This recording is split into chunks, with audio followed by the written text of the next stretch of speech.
Divers have made quite a discovery off Nantucket Island in Massachusetts, the wreck of a German U-boat. It was sunk by the U.S. Navy in April of 1944. In 1991, a group of civilian divers stumbled upon something that didn't make sense. So if you could stop lateraling and go in and frame that. Yep, these are bent inward. Yeah, that you can tell it went in. Yep. A submarine resting where no submarine should be. What they uncovered over the next several years would rewrite history and raise chilling new questions. And it wouldn't be the last time, because when salvage divers began exploring sunken Nazi Germany submarines across the ocean floor, what they found inside would leave investigators stunned.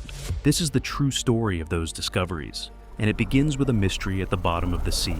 The submarine packed with mercury, U-864. On February 9, 1945, at exactly 9:47 local time, British submarine HMS Venturer fired 4 torpedoes in a precise fan pattern into the cold Norwegian waters near Fedje Island. Its target was U-864, a German Type 9 D2 U-boat, 87.6 meters long, displacing 1,932 tons submerged. The kill was historic. It remains the only recorded instance in naval history of one submerged submarine successfully torpedoing another submerged submarine using acoustic targeting alone. No visual contact whatsoever. U-864 broke in two and plunged 150 meters to the seabed. Nobody thought much about what was inside. Then, in September 2003, the Royal Norwegian Navy's research vessel, HU Sverdrup II, was conducting routine seabed mapping when sonar imaging revealed something startling.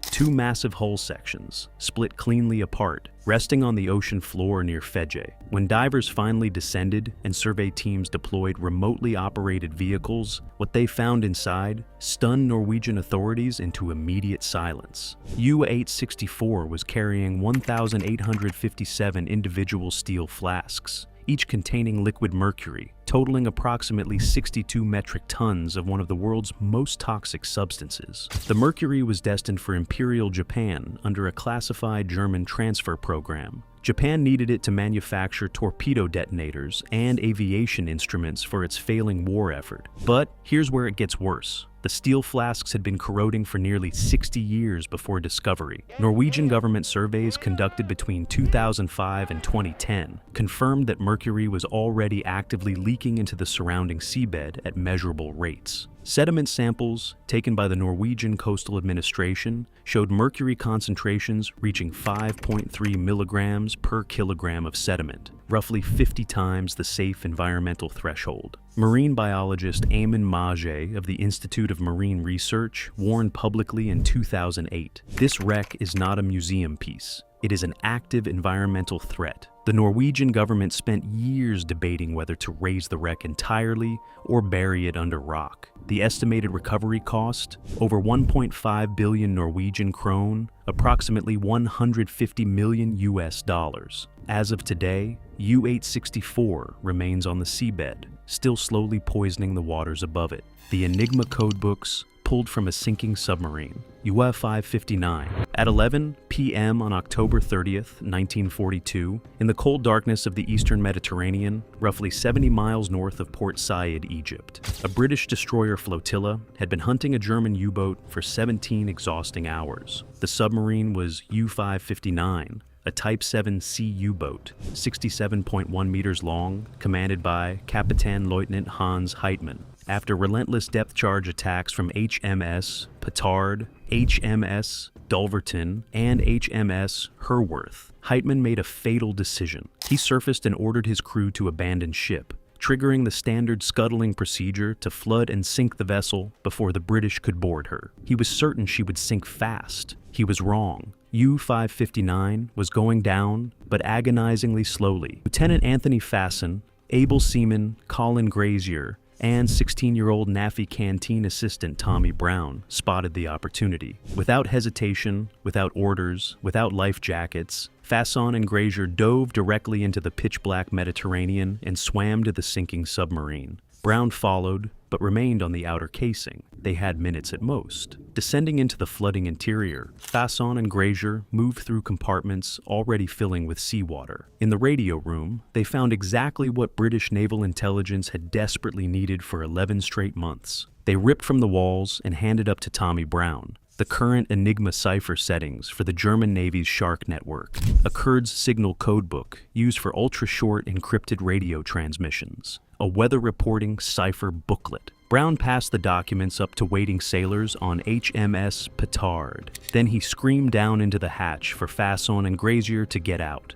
They never made it. U-559 plunged to the bottom, 162 meters down, taking both men with her. They were posthumously awarded the George Cross, Britain's highest civilian honor for bravery. The documents they died retrieving were rushed to Bletchley Park, reaching codebreaker Alan Turing's team within days. Historian David Kahn, writing in Seizing the Enigma, 1991, called the recovery the most important single intelligence capture of the entire war. Within 6 weeks, Bletchley Park broke the German Navy's Shark Enigma cipher, which had been completely unreadable for 10 consecutive months. The intelligence gained directly contributed to rerouting Allied convoys away from U-boat wolf packs in the North Atlantic. Naval historian Ralph Erskine calculated in his 2004 research paper that breaking Shark likely shortened the Battle of the Atlantic by at least 8 months, potentially saving tens of thousands of lives. The U-boat that carried atomic secrets,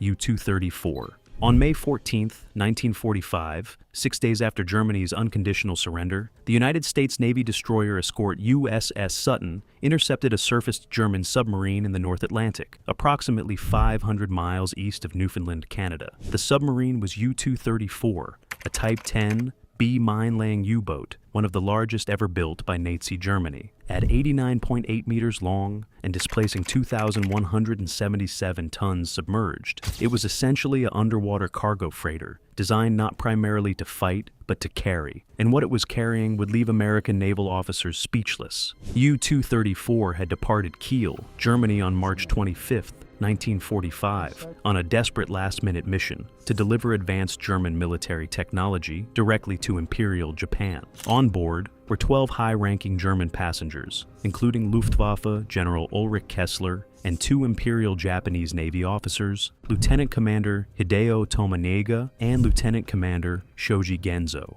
When American boarding crews from USS Sutton descended into U-234's cargo hold and began cataloging its contents, they found themselves staring at one of the most extraordinary collections of war technology ever assembled in a single vessel. The manifest included blueprints and technical drawings for Germany's most advanced Me-262 jet fighter, a fully disassembled Messerschmitt, Me-262 aircraft packed in crates, V-2 rocket technical documentation, advanced radar and infrared proximity fuse technology, an acoustic torpedo guidance system, 10 cases of gold intended to fund Japanese war operations. But buried deepest in the cargo hold, carefully packed in 10 specially lined cylindrical containers, was something that made American officials immediately contact Washington. 560 kilograms, 1,235 pounds of uranium oxide, labeled in the manifest as U-235, the weapons-grade isotope used in nuclear fission. The containers were lined with gold foil, specifically to prevent radiation leakage during the voyage. Nuclear historian Carter Heydrich, who spent years researching U-234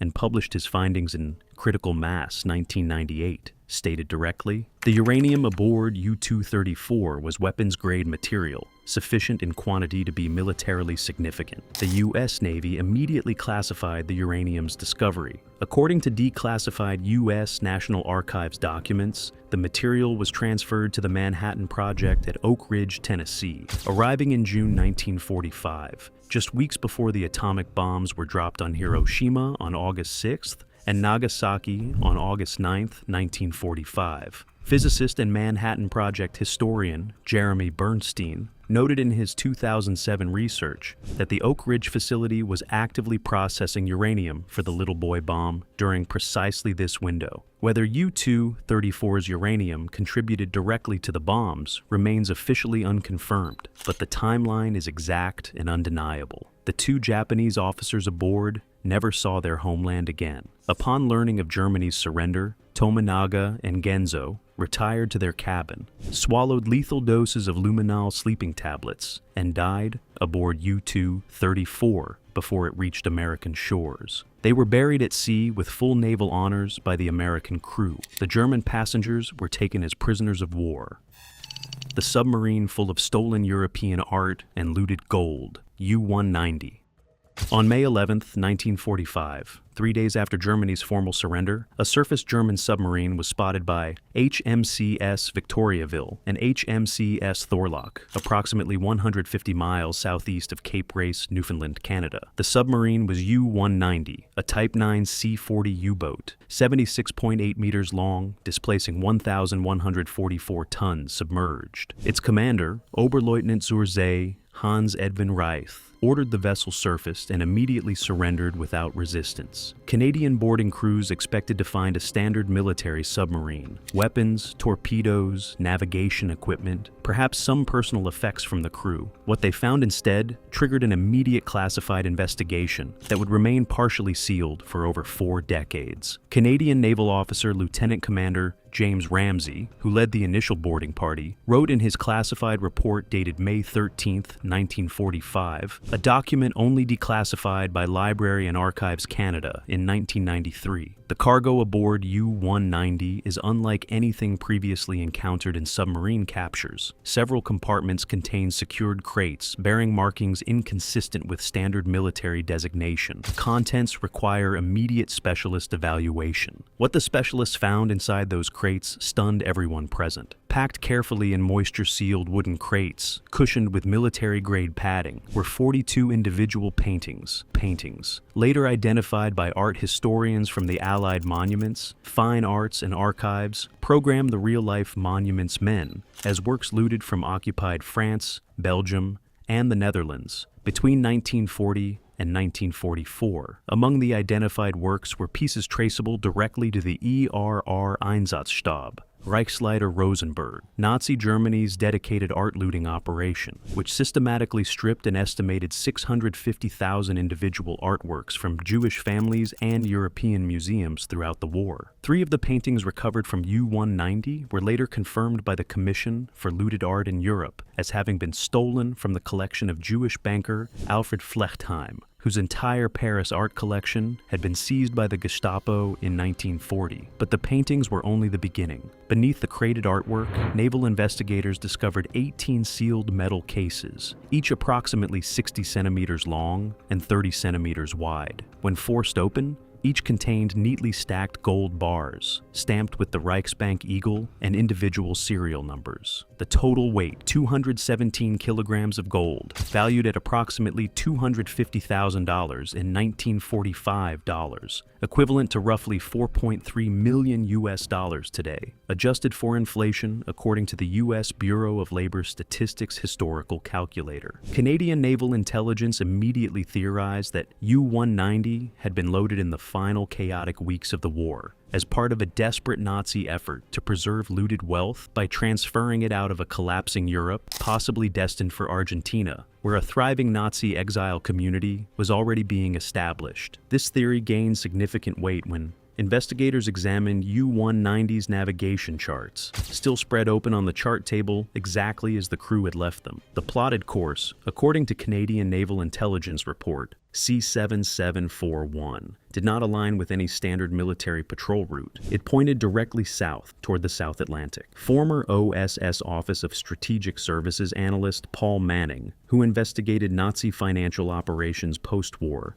and published Martin Bormann, Nazi in Exile in 1981, documented that Nazi leadership had been systematically transferring looted assets out of Germany since 1943, using submarines, neutral shipping, and secret banking channels. Manning specifically noted, the submarine was not merely a weapon of war in the final months. It became a vault, a moving bank, an escape mechanism for everything the Reich had stolen. The fate of the recovered artwork and gold from U-190 became its own controversy. Canadian authorities transferred custody to British Naval Intelligence in Halifax on May 19, 1945. The gold was officially logged and processed through proper post-war restitution channels established by the Paris Reparations Agreement of 1946. However, only 31 of the 42 paintings recovered from U-190 were ever officially logged in subsequent Allied art restitution records. 11 paintings vanished completely from documented custody, sometime between the Halifax transfer and the formal handover to Allied art specialists. Their whereabouts remain unknown to this day. The Commission for Looted Art in Europe, still actively investigating Nazi-era art theft from its London headquarters, lists 3 works believed to have been among U-190's recovered cargo as missing last known location, Allied custody, Halifax,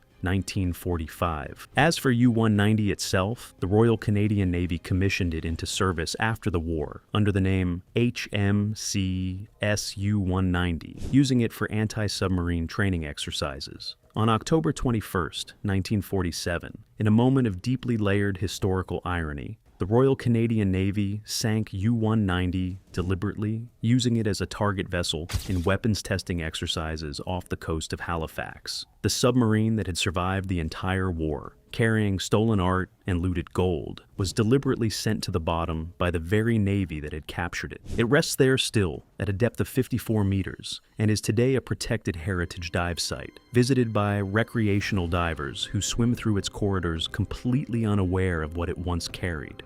The submarine that surfaced with dead men. Still at their posts, U-boat U-35-23. On May 6, 1945, just 2 days before Germany's unconditional surrender, a British Liberator bomber from RAF 86 Squadron detected a submerged contact in the Skagerrak Strait, the narrow stretch of water separating Denmark and Norway. Using cutting-edge Mark III Lee-Light airborne radar, the contact was U-35-23, one of Nazi Germany's most advanced submarines ever built, a Type 21. U-boat, it represented the absolute pinnacle of German underwater engineering, faster submerged than most Allied submarines were on the surface, capable of traveling at 17.2 knots underwater, nearly double the speed of any previous U-boat design. At 76.7 meters long and displacing 1,819 tons submerged, U-35-23 was equipped with the revolutionary Walter turbine system and hydraulic torpedo reloading that could fire 18 torpedoes in under 20 minutes. Had Germany produced enough of them earlier, naval historians including Clay Blair, author of Hitler's U-Boat War 2000, have argued they could have fundamentally altered the Battle of the Atlantic. The Liberator bomber attacked immediately, dropping a precise pattern of Mark 24 acoustic homing torpedoes, known by their classified codename Fido. U-35-23 was struck while still submerged at approximately 11:23 a.m. local time and sank within 4 minutes. All 58 crew members perished instantly, and then the ocean closed over it, and for 62 years, nobody knew exactly where it was. In April 2008, the Danish Navy's research vessel, HDMS Triton, was conducting routine seabed surveys of the Skagerrak using multi-beam sonar technology when instruments detected an anomalous contact at a depth of 123 meters, roughly 15 nautical miles northwest of Hirtshals, Denmark. The sonar image was immediately striking. Unlike typical wartime wrecks, which are usually collapsed, scattered, or heavily degraded, U-35-23 was sitting almost perfectly upright on the seabed, its hull remarkably intact, its conning tower still fully standing. Danish Navy Commander Per Sundergaard stated publicly after the discovery, "We were not expecting what we found. The preservation state is extraordinary. It looks as though it simply descended to the bottom and stayed exactly as it was." When remotely operated vehicles were deployed to examine the wreck in detail, what the cameras transmitted back to the surface crew stopped everyone in the control room cold. Through the optical grade cameras of the ROV, operators could see directly into several compartments through hull breaches caused by the original attack. And inside those compartments, seated or positioned exactly at their battle stations, were the skeletal remains of U-3523's crew. The attack had been so sudden, so catastrophically fast, that not a single man had moved from his post. The forward torpedo room showed skeletal remains still positioned around the torpedo tube. The engineering section showed figures still seated at control panel. In the radio room, one set of remains was found still positioned at the communications console, headphones still present nearby,